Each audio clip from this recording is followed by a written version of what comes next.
And we are pleased to be joined by Jade McCarthy here on the Sports Spectrum podcast, longtime ESPN on-air commentator. Last year worked with NBC Sports, and we're just excited to have Jade here on the show. Jade, welcome to the podcast. Oh, it's so great to be here with you, Jason. I'm really excited to talk to you, Jade. We've been connecting a lot more on social media lately and hearing your journey and your walk, especially your walk with the Lord. I'm excited to kind of dive into that a little bit. But let's start with Boston. I thought that would be a good place because that's where you worked Sure. last year, covering the Patriots. You were Yeah. born and raised in Boston and then worked there on a couple different stints. Tell me about what it's like to just work and be around a city as tough, a very tough sports city, by the way, in Boston. Yeah, it's funny. I actually recently read an interview with Jackie McMullen, and it immediately pops into my mind because I think that she summed it up so well. With Boston is really tough, but if they love you in Boston, they will take care of you forever. And it is that type of place. It can be very parochial in a way, but I grew up there. I had a sense of that, obviously. And if you love what you do and you love the sports teams, then Boston loves you. And clearly, they have had so much success on the sports stage in the past, 2 decades, pretty much almost at this point in time. And it's been so fun to watch. It's been fun to be a part of. But it's so funny for me, Jason, because, I think back to growing up there and it was like, I grew up watching the Red Sox with my great aunt who begrudgingly became an American League fan after the Boston Braves left town. And, they never won. It was always, wait till next year, wait till next year. And now there's just so many championships in the city that I almost have to pinch myself. And then I have to remind my kids, that's not always the way it is. I tell people my daughter is going to be 15 in June. She was born in 2004. And the other day we had a conversation. She's like, Daddy, I don't understand why the Red Sox win every year. They're so good and the Mets aren't. We're Mets fans. And I said, Sarah, there was a time before you were born that the Red Sox didn't win all the time. She goes, really? I said, how about 86 years or whatever the number was? Yep. And she looked at me like, no way. So it's funny to think now about kids that are teenagers in high school. All they know is that the Red Sox are sort of this dominant sports team. And yet before 2004, they just have no idea. Yeah. And the Patriots and Same with the Patriots, yeah. The Bruins, obviously, you can kind of slot into that mix, and the Celtics have won during that time. So It has been a whole different era and generation in terms of kids growing up in the city of Boston. Tell me about growing up for you when you were a kid, growing up in the city of Boston. What were your aspirations? Were you always wanting to be into broadcasting? You mentioned sports as a kid, watching those games with your great aunt. Tell me about, just growing up as a kid in Boston. Sure. So I grew up right outside of Boston. I grew up in Newton, which it's a pretty big city. It's a suburb of Boston, but it is a city unto itself. And my family, sports were just always part of the landscape. Like I said, I watched baseball a ton with my great aunt. I remember going to my first Red Sox game. I was 7 years old, and I remember a classmate of mine standing up in school being like, "You're such a lucky duck. You're going to the Red Sox game." And my dad and I got into watching football together, so we always obviously watched the Patriots. The Bruins were on, the Celtics were on. It was just part of the landscape. My dad loved golf, so he loved rooting for Freddie Couples, so that was a big part of my childhood. My grandparents always had golf on. My dad really liked NASCAR, which makes me laugh because NASCAR is not huge in New England. Not really thought of that way. And I always remember being like, Dad, why do you like just watching these cars go round and around the track? And then, years later, I lost my dad when I was in college. And, years later, I'm in sports broadcasting and, both at my time at ESPN and when I worked at the NBC in Philadelphia, I got to go to the racetracks and I got to drive a car. I got to understand the strategy behind the sport. And I was like, Oh, okay. Like my dad was very strategic in that way. And I was like, now I get it. Like I understand why he enjoyed this. Yeah. But it's funny how things kind of come full circle. So to get to your question about if this was something I always knew I wanted to do, I always knew I wanted to do something with writing. um, that was probably my first dream. And it was something with like writing and sports was, oh, could I marry those two things together? That would be amazing. And in a lot of ways, that's what I've been able to do. I mean, people are always like, well, you're on TV. Do you really write? Well, yes, you do. So much writing, right? Certainly a lot of writing associated with it. And sometimes it's the written word and sometimes it's the spoken word. But be able to bring those two things together has really been a blessing for me. What about faith as a kid growing up, Boston area? Is church and God and prayer even a part of your life? It was, yeah. So I grew up in a Catholic church, and when I was obviously baptized as a baby, and then communion, confirmation, and the whole likes. Yep. And my family was pretty involved at the church. I was a reader often at Mass on Sundays, before Sunday school or after Sunday school, depending on what age you were and what time your class was, that type of thing. And I guess we were fortunate in a way that a lot of the priests that would come into our church, they would come for a couple years because they would study at one of the schools in Boston. So it was nice in the sense that some of them were younger. So it wasn't completely this like, oh, I can't connect to this person at all. And my next door neighbor, her mom actually worked at the church. So we would get to know people just because she had a closer connection with them from working with them every day. And they would often be at her house for dinner and things like that. So, I mean, I remember years later when I was in college, my girlfriend and I went to Europe and we went and visited one of the priests who had spent time at my church who, she had obviously met previously, and I had gotten to know during his time at the parish. So it was definitely a part of my life, and a significant part. But what I would say is dramatically different now from then is that for me, and this isn't everybody, but for me, Catholicism felt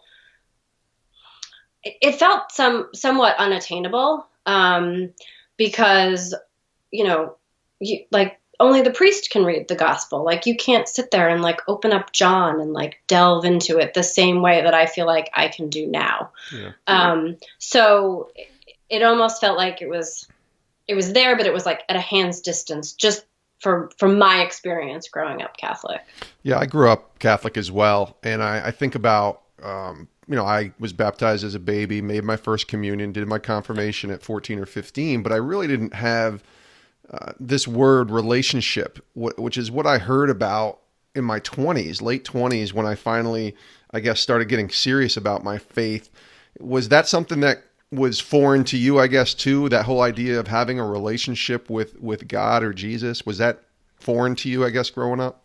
It didn't feel like the relationship that I have now. It felt like it was something that was there, but it was like further off. It wasn't like I could like sit down and be like, okay, I'm in the midst of reading, Colossians, and this is like my reading for the day. And then I'm going to have my conversation with Jesus, right? Mm-hmm. Like it didn't feel like I could do that the way that I do. Yeah, I think so too. That was for me. That was a game changer. I think when I first started hearing the word relationship, and then I started hearing about grace and faith, and not having to sort of walk 100 old ladies across the street to try and like get check marks to get to heaven. I mean, I really thought that's what it was, and just didn't take it seriously enough. So. Yeah, and I think I go back to history class and the Protestant Reformation and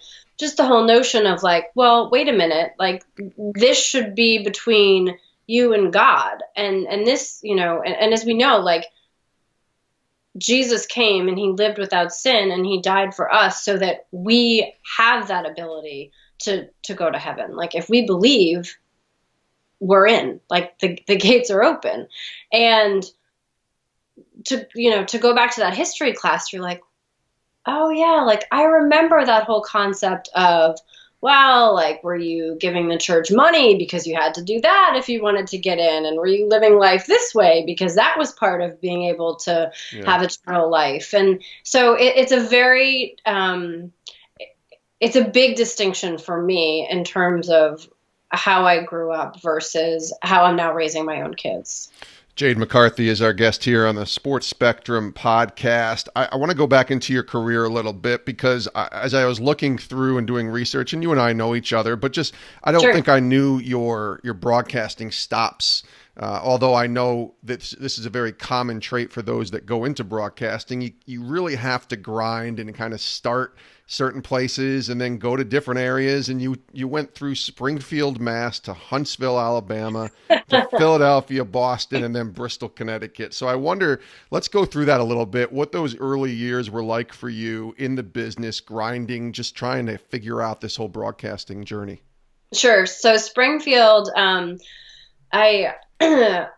it's kind of funny the way the road took me, if you will, because my freshman year I went to Villanova and then wound up back in Philadelphia years later. So, and I married a man from Philadelphia and I met him when I was working there. So, and we laughed because he had a good friend who was at Villanova at the same time that I was there. So, I do believe that God was certainly at work there and that we were going to find each other. He was determined that was going to happen. But Springfield, I wound up graduating from Mount Holyoke College. So I did an internship in New York before my senior year in college. And everybody there said, well, just try to get a job at one of the stations in Springfield. There are two. So one of them offered me an internship. One of them offered me a job. I took the job. Might as well get paid for your time if you can. Sure. And I worked on the weekend assignment desk. So, I remember senior year in college, everybody's going out Friday and Saturday night. And I'm like, okay, I got to leave at 7 a.m. to be at work at 8. It's 45 minutes away. And, but it was well worth it. And by, midway through my senior year, I was on the air reporting. And that's invaluable experience to be able to be out there in the community, starting to tell stories and working with photographers. And, I would certainly say to any young person in the industry, you have to learn from the people who are out there with you, because if they like you and they see that you're working hard, they will teach you invaluable skills. And I was very fortunate to work with some terrific photographers, both in Springfield, then in Alabama, and on throughout the course of my career, that I learned so much from them. Even like in Philly, which was my first true sports job, when they hired me, they didn't want a sports geek. They wanted someone who could tell stories. So that's what I had been doing at that point for, 4 or 5 years. If you count the time that I was still in college. And I remember just, navigating locker rooms and clubhouses and all that for the first time. And I knew I would be fine in that situation. Just because of who I am, in terms of like my own, just like comfort with myself and that type of thing, if that makes sense. Yeah. But I learned so much from the people around me. And I think, the more you can be a sponge, in any industry, the more it'll benefit you. And that's not only when you're young, it certainly is when you're young, but then I think it almost like starts to reverse, right? Like as you get older, there's young people coming up and there's so much that you can learn from them. So yes. It's just hugely beneficial to be open to those around you and to learn from their experiences. You said something that's interesting there, just from a evolving perspective as we get older. I think that's so important to remember for people listening, that you can learn from people who are younger than you. I think we always think, oh, we find, it's the Paul, Barnabas, Timothy, right? And we try to find, that Timothy that we can pour into, and then we try to find being Timothy's the Paul that can pour into us. But we forget that sometimes, I'm guessing too, that Timothy was teaching Paul in a lot of ways.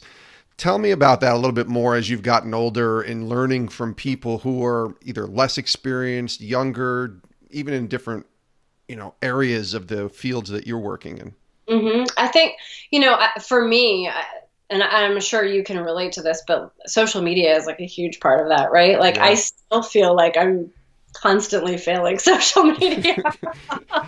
So true. Yeah.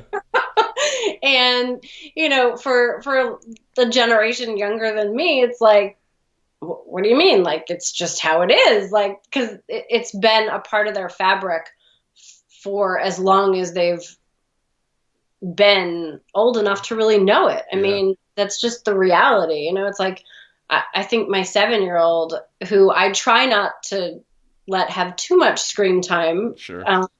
But like, he can figure things out on my phone that I can't. And I'm like, wait, how did you do that? Like, but it's just, it's almost like this innate part because it's always been there. So I feel like whenever I talk to someone who is younger in the industry, I'm like, okay, so, what's your strategy on social media? Because as I said, it constantly feels like an uphill climb for me. Absolutely. Now, I wonder, as you were growing in your journey as a broadcaster, maybe some of the challenges that you faced throughout your career before you got to ESPN, what were some of those that you maybe had to work through, or even some, I don't know if they're called stereotypes or perceptions that you saw, especially being a female working once you got into sports in a very male-dominated industry? I felt fortunate so I was the first female to be hired in a sports department at one of the major networks in Philadelphia. So, wow. ABC, NBC, CBS, and which was staggering to me. I was hired there in 2005. Like, wow, really? Right? It's only 14 years ago. Yeah.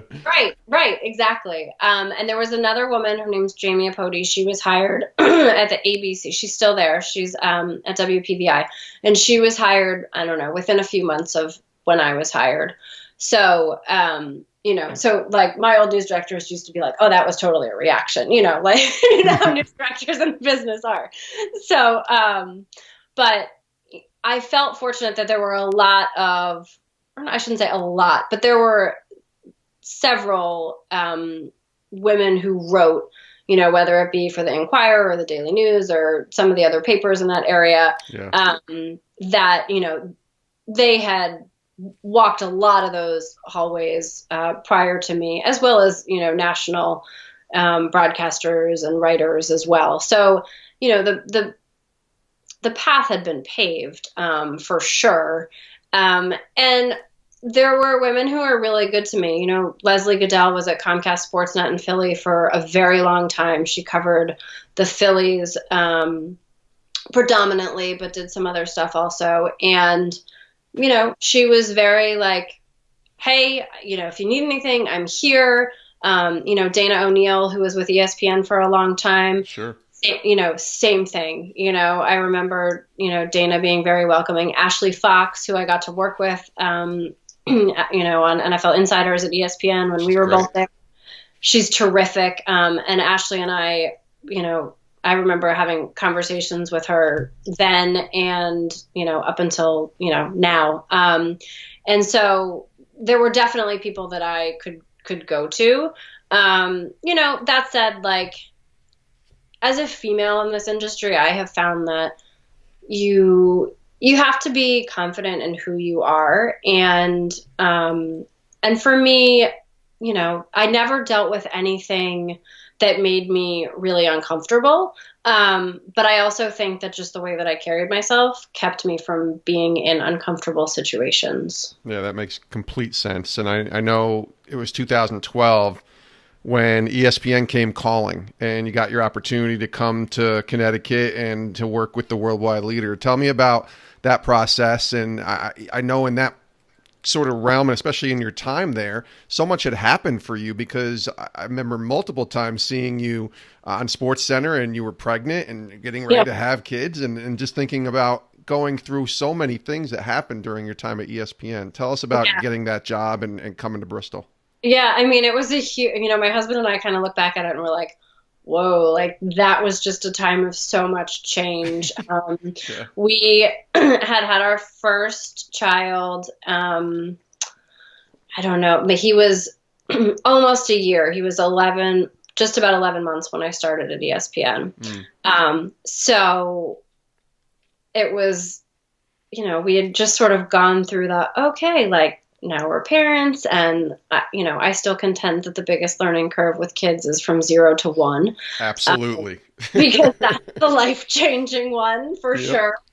So all of a sudden we're in a new place, and we joke, because we would drive from Philly, where he grew up, to Boston, where I grew up, and we'd be like, who lives here? When we would drive through Connecticut, know, lo and behold, we lived there for a long time. That's right. So, it was a big change for us.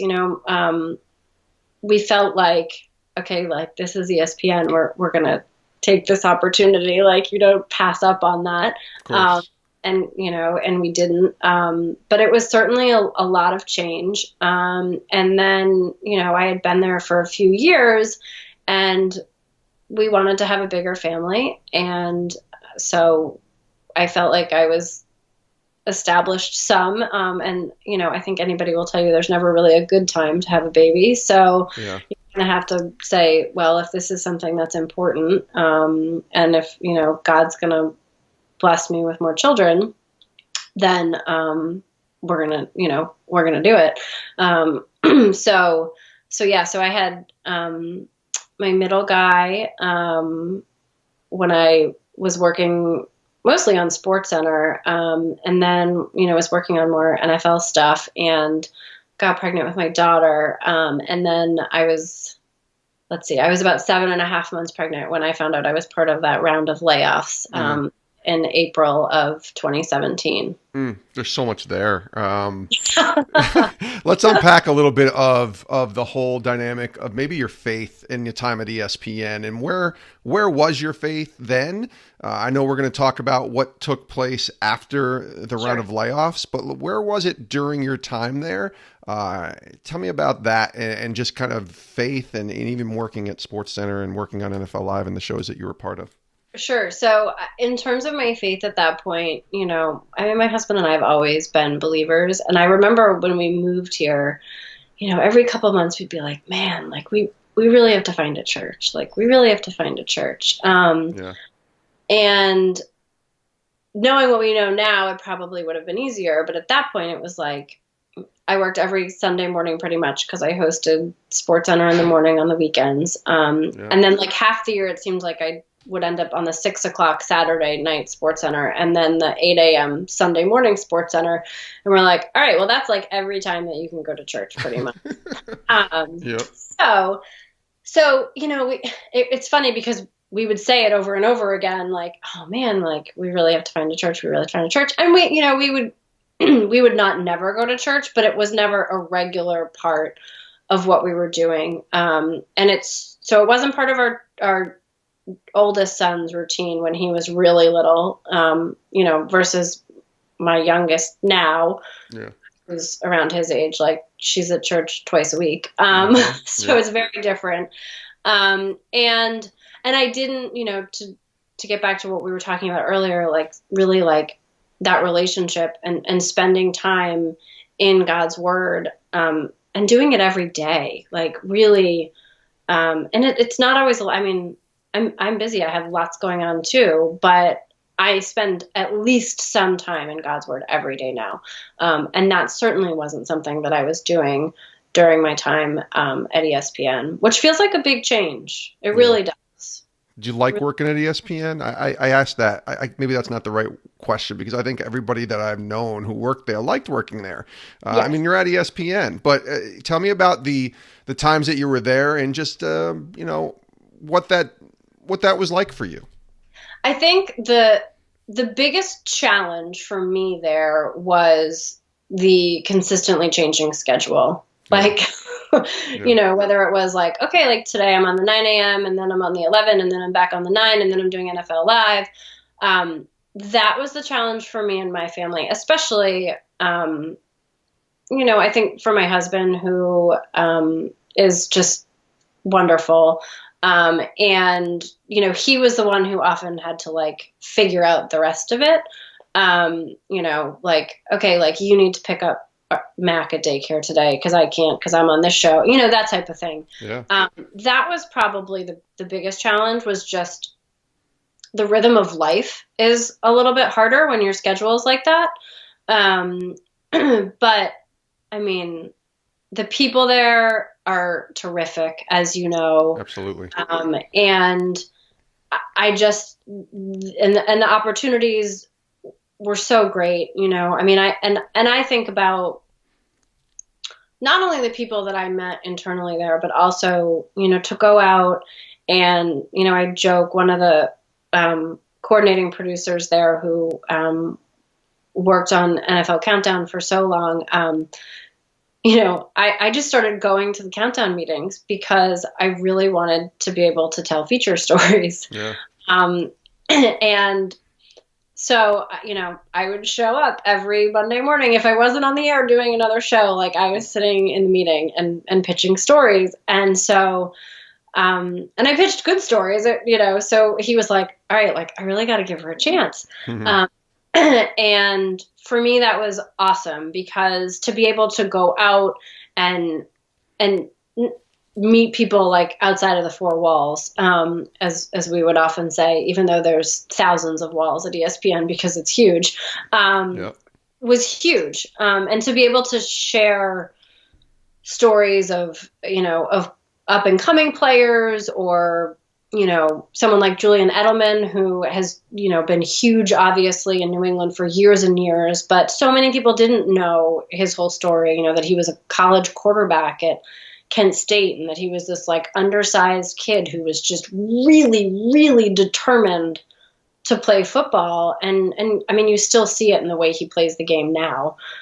So I loved the chance to be able to go out and tell stories like that. And certainly, to be sitting on the SportsCenter desk at 9 a.m. after the Red Sox won the World Series was a pretty sweet experience for a girl from the Boston area. Heck yeah. I mean, those are the moments too that I remember, just being a kid growing up as a sports fan and then getting to spend certain days, living out your childhood sports fan dream professionally and being paid for it, right?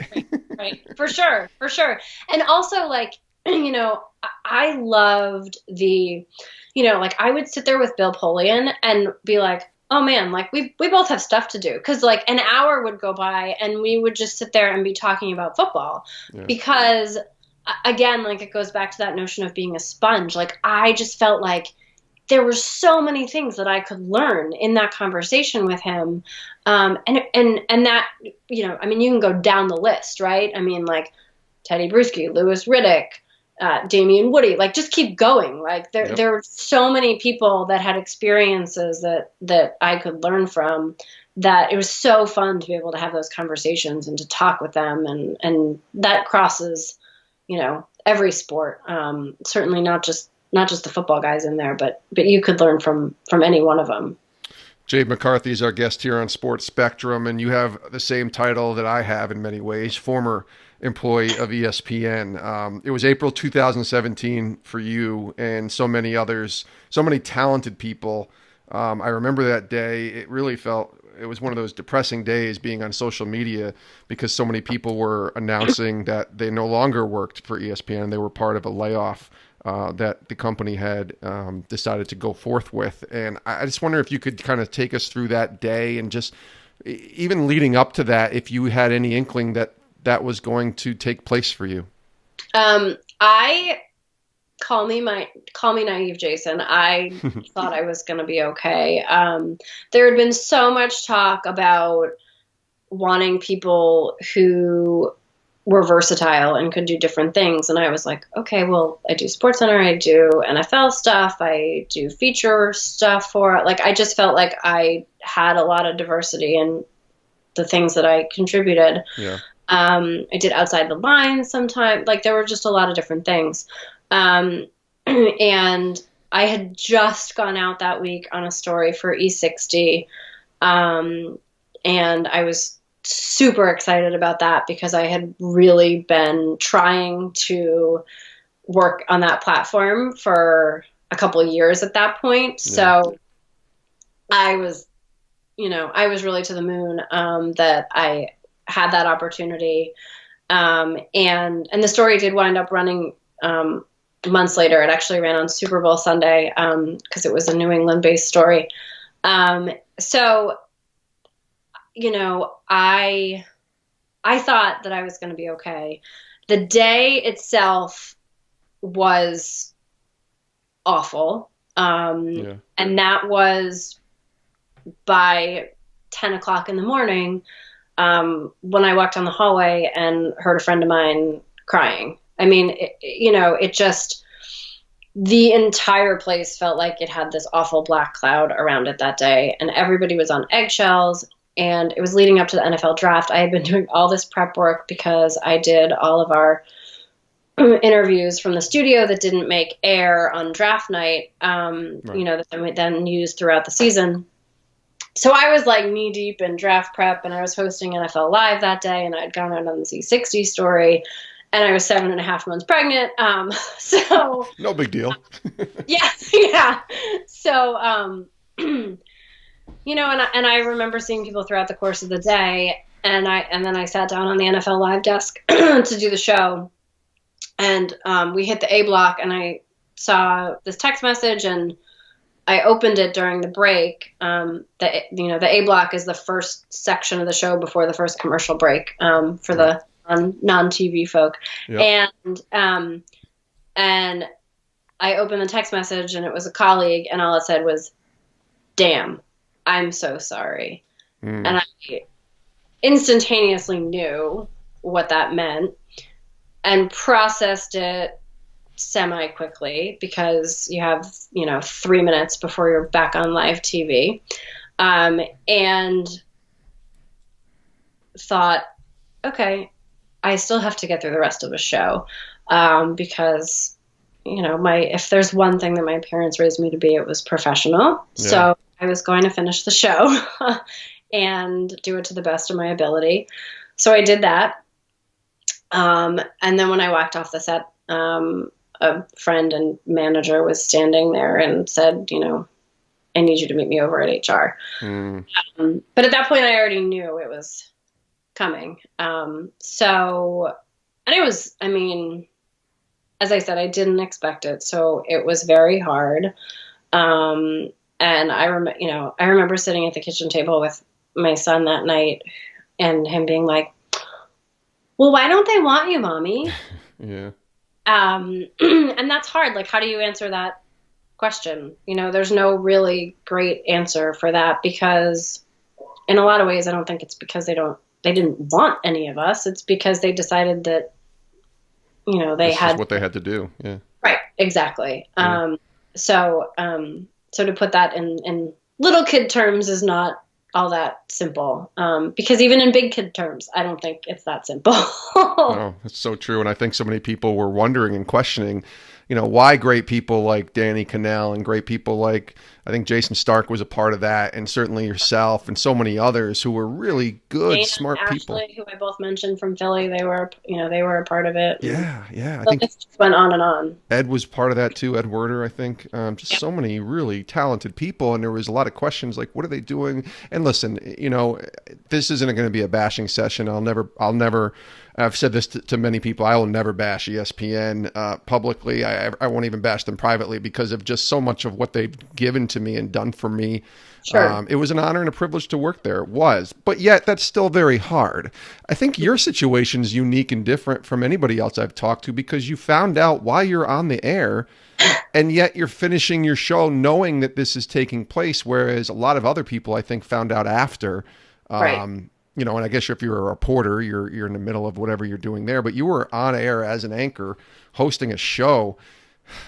And that's a different dynamic. And yet you said that's how you were raised. You were going to continue to be professional, right?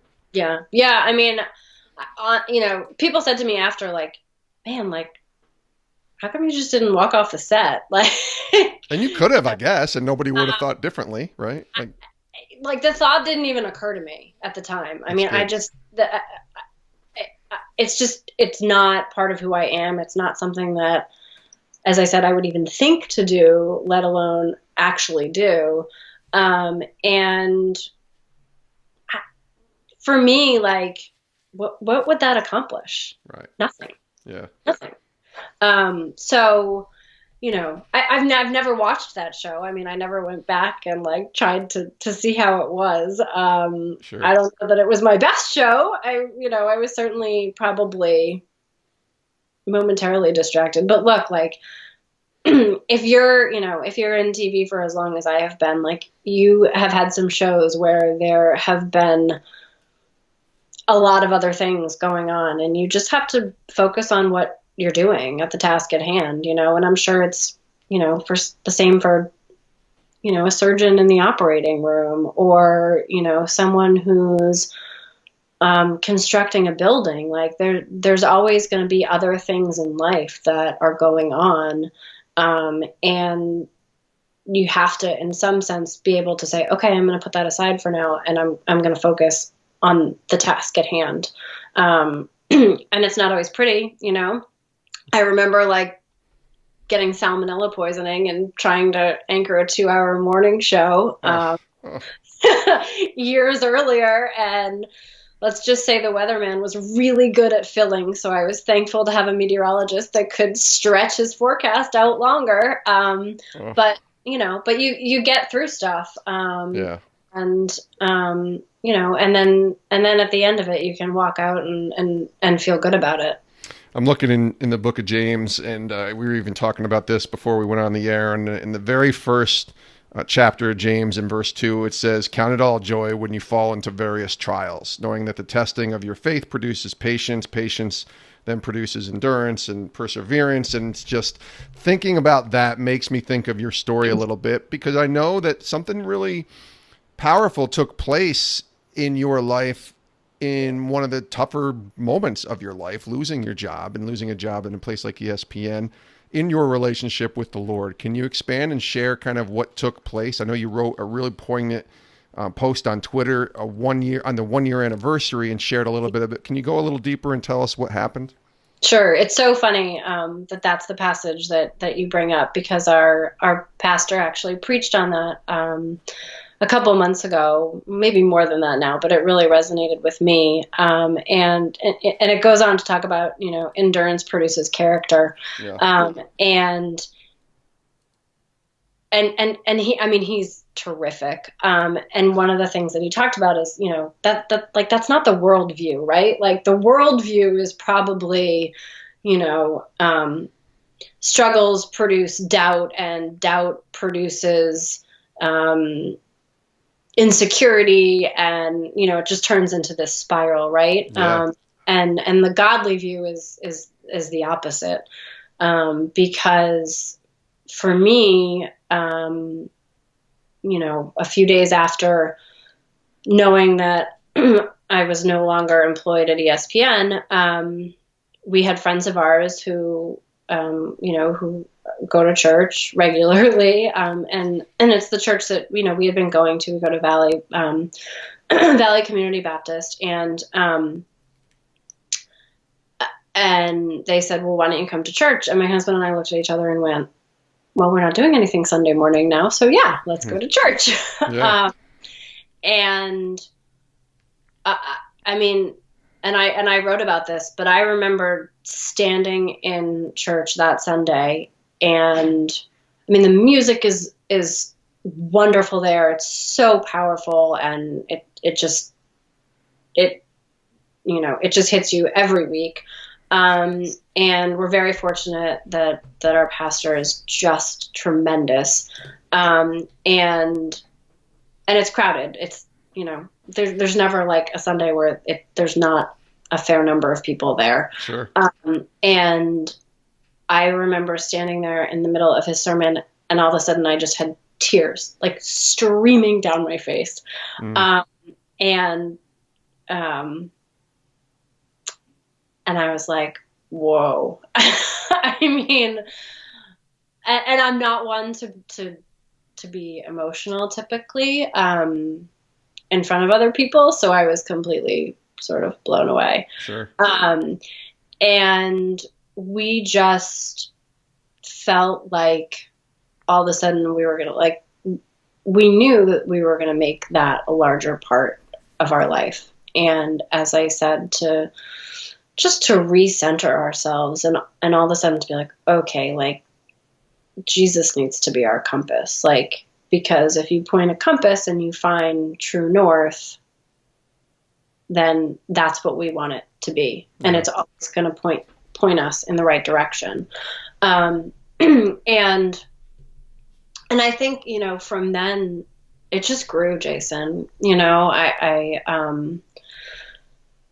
was fortunate to have someone encourage me to come to her Bible study group. And I was fortunate that my oldest son's junior kindergarten teacher at the time is a believer, and she's very faithful. And I remember the day after, so, you know, I think it was a Thursday morning, bringing him to school, and she was like, "Are you okay?" And she and I were close, and we had talked about the Lord some before then. Yeah. But I remember her looking at me that morning and saying, "Turn to the Lord. He will take care of you. Just keep turning to the Lord." Yeah. And it's, you know, it's powerful to have somebody say those words to you in the manner in which she did, because you can feel the Spirit like coming through her. It's almost like it was like extending to me. Yeah. And to have somebody who has faith like that encourage you that way it's truly a blessing. It really, really is. Tell me about the last year then, and kind of, you said the growth and going into Bible study, and just even now we're taping this in May, late May of 2019. So it's been over 2 years now. Tell me about where your faith is today and kind of how that's evolved for you. It sounds like in a really good way. Yeah, it's been really powerful for us. You know, I feel like a big part of our routine with our kids is, you know, we really strive to do a devotional every day, and most days hit the mark on it. And that's really important to me. And it's, you know, it's become such a big part of their life too, which as a mom is really big for me. You know, like my son comes to say goodnight, and like, you know, he knows like, oh, like, Mommy, are you reading your Bible? Like, because he just knows that that's a big part of what I do now. And it's so cool. Like he has started memorizing little verses. And, you know, to have him come and share it with me, and be so proud is, you know, it just brings you that joy. It just does. And I do think that, as you said in James, and even if you go to the fruits of the Spirit, like long suffering is in there, right? And you know, that's not to say that it's all long suffering, because it's not. I mean, I lost my job, but people go through things that are so much harder. Sure. And so much more trying and challenging, and you know, and I know I've seen it. I'm sure you've seen it. But I think that it just, if you spend that time with God and you do it every day, it changes your perspective on how you look at just everything, whether it be like the little things or the big things or all the things in between. Because all of a sudden you share the joy and you divide the sorrow, and it doesn't seem as overwhelming as maybe it was at one point in time. And it's really special.